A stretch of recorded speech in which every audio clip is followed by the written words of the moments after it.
And because you hold that instrument, it is sacrosanct. And I promise you, members, you don't need anything else. If you use CDF properly, you will be re-elected. Just that. Because CDF puts at your disposal close to 600 million in your term of 5 years. Friends, with 600 million, if you cannot win an election, then you, I mean, you have, wewe ni bure kabisa. Kabisa. I mean, surely. Ati mtu tu ametoka huko, amefanya ukarabati, mpaka amekufukuza. Na umekuwa na 600 million, unaenda hapa unatangaza, shule, unaenda hapa unatangaza, alafu unashindwa. And I want to say this, without fear of any contradiction. Any member of parliament who presides over the misappropriation of CDF or the theft of CDF should never be elected. They should never be elected because it is the ultimate betrayal of the people who elected you. The people of Kenya have elected you, you have a salary of $1 million. And then the money that is meant for the bursary of the children, the money that is meant for the education of their children, ati wewe umeenda kuhangaika naye hapo mpaka ikapotea. Hapana. Hapana. Wacha tuambiane tu kweli. Mtu kama huyo afukuzwe kabisa na mapema. And therefore I want to say, this is where the seeds of the bottom-up economic transformation agenda were sown. And that is why I believe in bottom-up, because I could see the transformation CDF was making in local communities. As we celebrate this milestone, we must also recognize the challenges we have faced, including legal hurdles that require legislative responses to align the fund with constitutional imperatives. Our journey continues with a commitment to refine and adapt our strategies, ensuring that NGCDF remains a beacon of sustainable and equitable development. Let me say this in closing. Those of us who are in the 9th Parliament, and my friend Ekwe Thuro was there with us and all the other people, yeah? We had the privilege of participating in the house that eventually brought CDF to be. And we are very proud of that moment. That's why we celebrate Karue and all the other people. Because this was the beginning of realization by local people in every part of Kenya of their aspirations that they could participate in meaningful development and decision making and eventually see development that they have participated in canvassing. You, as the 13th Parliament, you have the single opportunity to make sure that CDF becomes constitutional.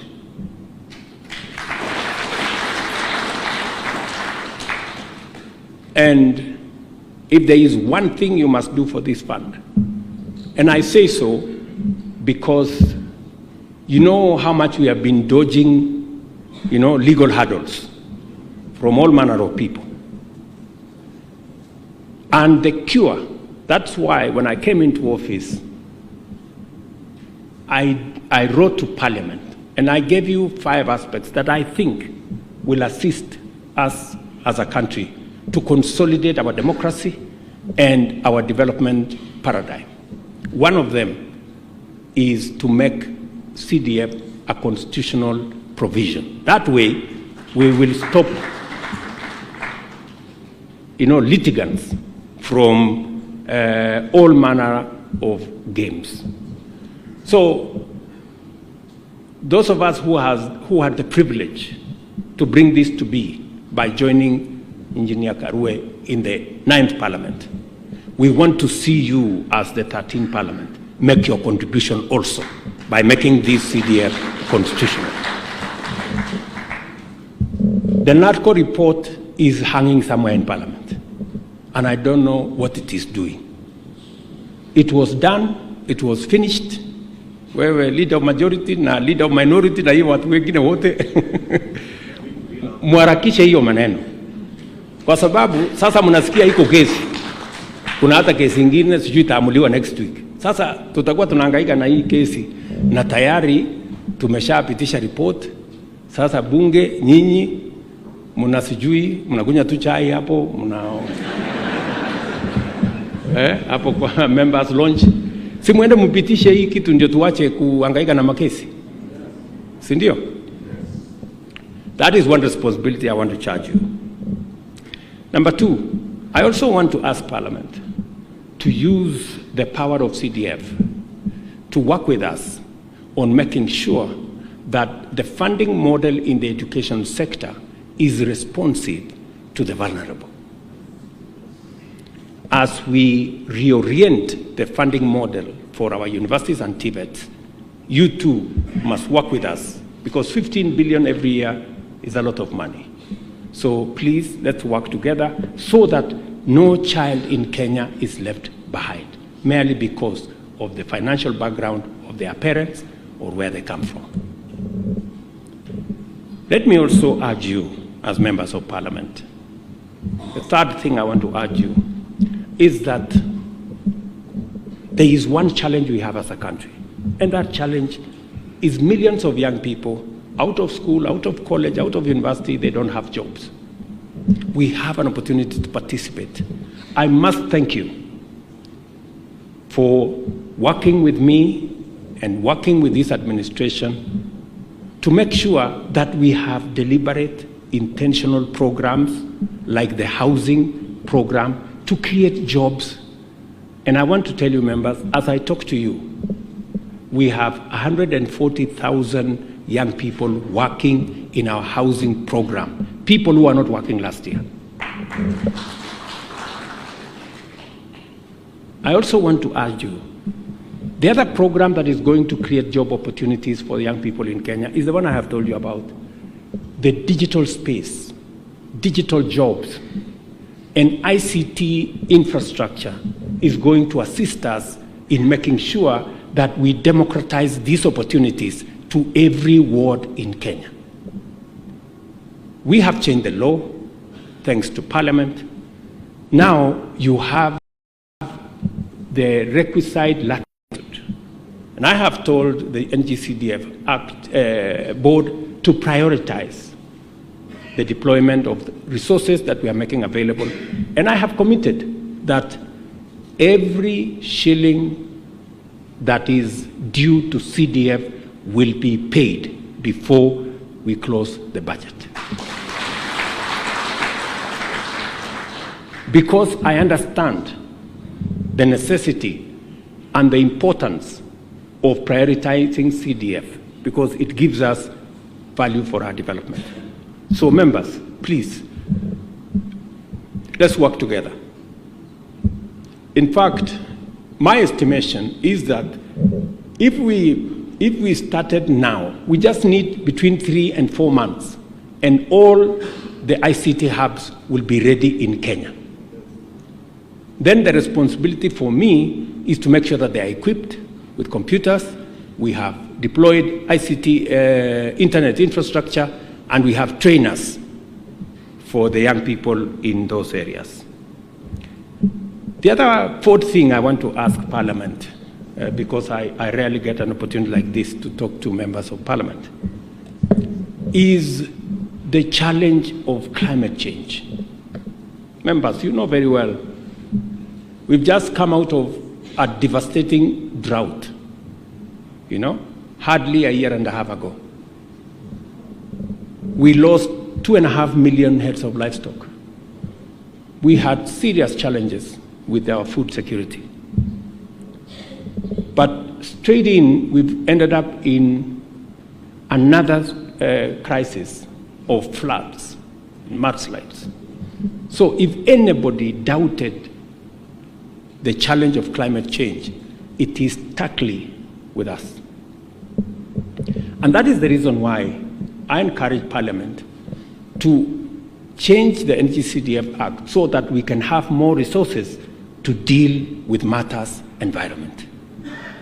We have concluded the plan with the Ministry of Environment.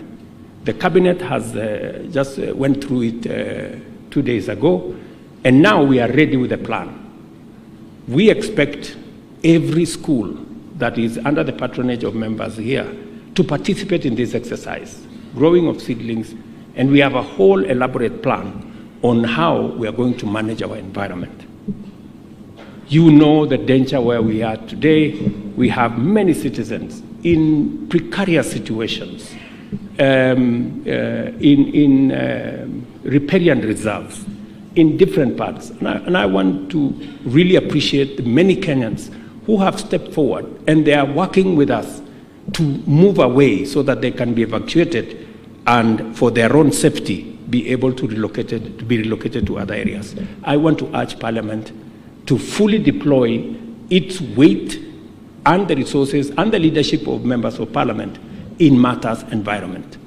Growing of seedlings, making sure that the tree planting exercise goes on in every part of the country, and I am looking forward to a partnership with you.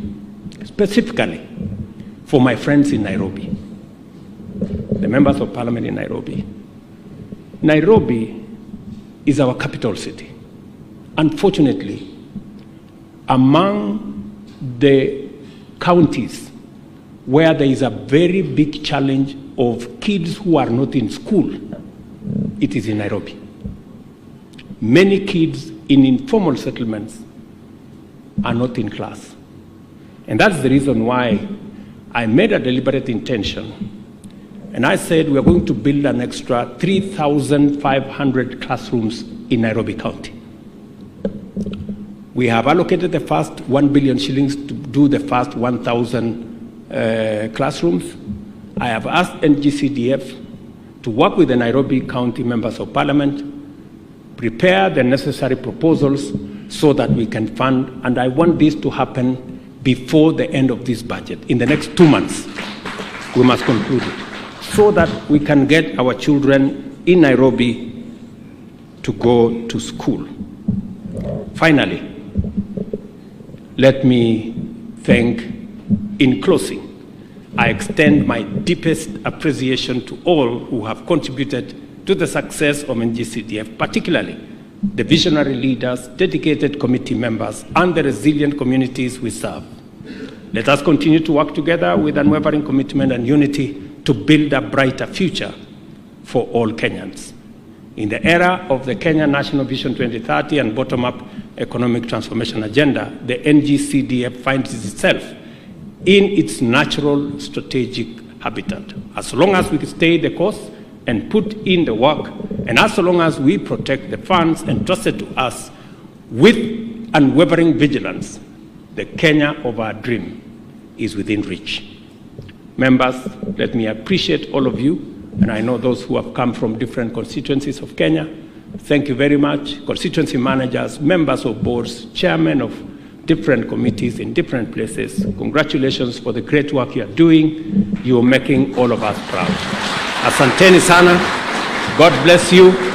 And I am sorry because I have another assignment. I may not take long after this, but please, this is an occasion that deserves celebration, because for real, this has made a difference in Kenya. Asanteni sana. Thank you very much, and God bless you. With your permission, Your Excellency, we'll request you remain on stage for the presentation of a memoir that will be presented to you by Honorable Olago Oluoch, the chairperson, NGCDF board. He will be making that presentation, and also for a photo session. Let's give a round of applause as His Excellency receives the memoir. And after that, Your Excellency, with your permission, would like to have some photo opportunities. And if I may request that we have the Board of Directors to kindly proceed